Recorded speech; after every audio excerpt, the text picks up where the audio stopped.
رات تو وقت کی پابند ہے ڈل جائے گی، رات تو وقت کی پابند ہے ڈل جائے گی، دیکھنا یہ ہے کہ چراغوں کا سفر کتنا ہے۔ سامعین محترم، اس وقت فلسطین کے جو حالات ہیں، وہاں کے لوگوں کے ساتھ جو ظلم و زیادتی ہو رہی ہے، لوگوں پر جو ظلم کے پہاڑ ٹوٹ رہے ہیں،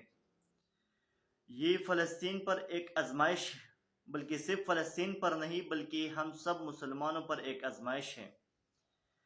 یہ ایک وقت ان پر آیا ہوا ہے، یہ وقت گزر جائے گا، لیکن دیکھنا یہ ہے کہ مسلمان ان کا کتنا ساتھ دیتا ہے، مسلمان ان کے ساتھ کتنا تعاون کرتے ہیں، مسلمان ان کے کتنا ہیلپ کرتے ہیں۔ یہ تو